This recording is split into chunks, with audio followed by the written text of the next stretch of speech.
किसान भाइयों नमस्कार। और आज हम लोग बात करने जा रहे हैं चने की खेती के बारे में कि हम लोग चने की खेती के लिए सबसे अति उत्तम बीज कौन सा होता है, इसके लिए कौन सा हम लोग मिट्टी का चयन करें, इसमें हम लोग खाद की मात्रा कितनी देनी चाहिए और इसके लिए उन्नत किस्म के जो बीज होते हैं उसके बारे में हम लोग बात इस वीडियो में करने जा रहे हैं। किसान भाइयों, अगर मैं वीडियो आप फर्स्ट बार देख रहे हैं तो लाइक सब्सक्राइब अवश्य करें, क्योंकि हमें आप सब्सक्राइब लाइक करते हैं तो हमें नई ऊर्जा मिलती है, फिर मैं नए वीडियो बना के हमें स्रोत मिलती है और आप लोगों के बीच में हम नए वीडियो लेके फिर आते हैं। तो किसान भाई सबसे पहले हम लोग बात करते हैं मिट्टी के बारे में।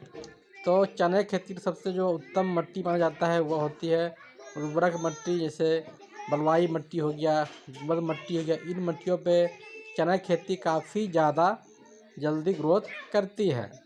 और इससे बात करेंगे हम मिट्टी तैयार कैसे करें अपने खेतों को, तो हम लोग इसे खेतों जो करने के लिए कम से कम 3 बार गहरी जोताई कर ले अपने ट्रैक्टर या अपने हल के माध्यम से। इसके बाद हम लोग इसके बीजों को हम लोग छिड़काव के माध्यम से या फिर हम लोग से रोप के माध्यम से हम लोग से कर सकते हैं। तो किसान भैया हम लोग चने की खेती हम लोग साल में 2 बार कर सकते हैं, गर्मी के मौसम में, एक ठंड के मौसम में। ठंड के मौसम में जो इसकी हम खेती करते हैं, धान की कटाई करने के बाद, जिस खेतों में धान की फसल लगाए हैं उसकी कटाई करने के बाद हम लोग इसको फिर हम लोग छिड़काव कर देते हैं, जिससे कि चने खेती हो जाती है। दूसरी जो माध्यम होती है, क्या आप मेड़ के माध्यम से एक एक दाने द्वारा से फिर आप अपने चने खेती कर सकते हैं, जिसमें कि ज़्यादा आपको आसान होती है, खर्चा भी इसमें कम पड़ता है। तो हमें इन सब बातों पे ध्यान देना कि समय कि हम लोग जिस चीज़ का चयन कर रहा है, क्योंकि अभी जो मौसम होती है ठंड के मौसम में थोड़ी बरसात होने की संभावना होती है। तो हमें ऐसे खेतों को चयन करना है जहाँ पे पानी आसानी से निकासी हो सके। इस वीडियो में मैं दिखा भी पा रहा हूँ चने की, इसमें देखिए लत्तड़ आपके फूल भी आने लगे हैं। ये हमारे 30 से 35 दिन के चने की फसल हो चुके हैं। इसमें आप देखिए फूल भी इसमें अब आने वाले हैं, आज कुछ कुछ पौधे में इसमें फूल भी आ चुके हैं। तो हमें इन सब चीज़ों पे ध्यान देना है कि हमें फूल कौन सा, इसमें कौन सा समय पे पानी का छिड़काव करना है।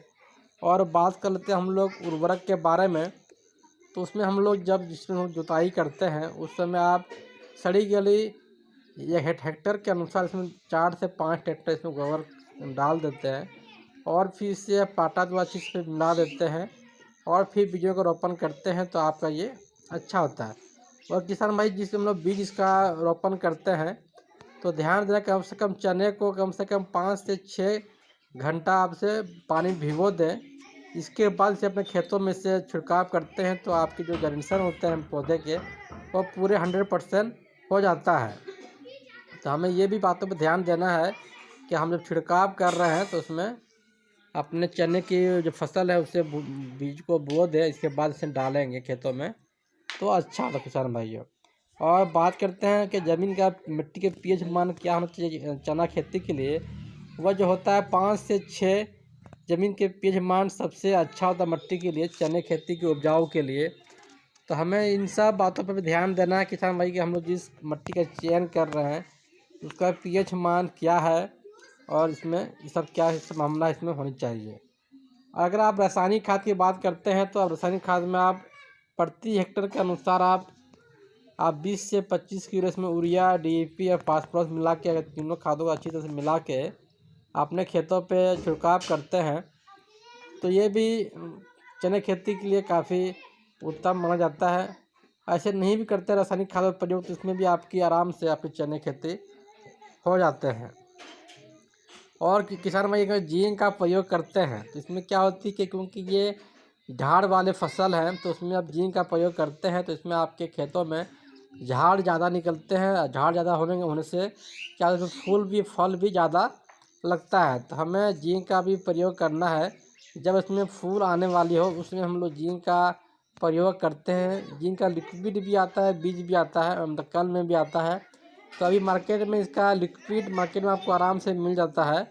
तो आपने लिक्विड का यूज करते हैं तो उसमें आपके झाड़ फैलने ज़्यादा होता है, जिससे कि चने की फसल आपको ज़्यादा हो सकता है, जिससे कि आपका मुनाफा भी किसान भाई आपका बढ़ जाता है।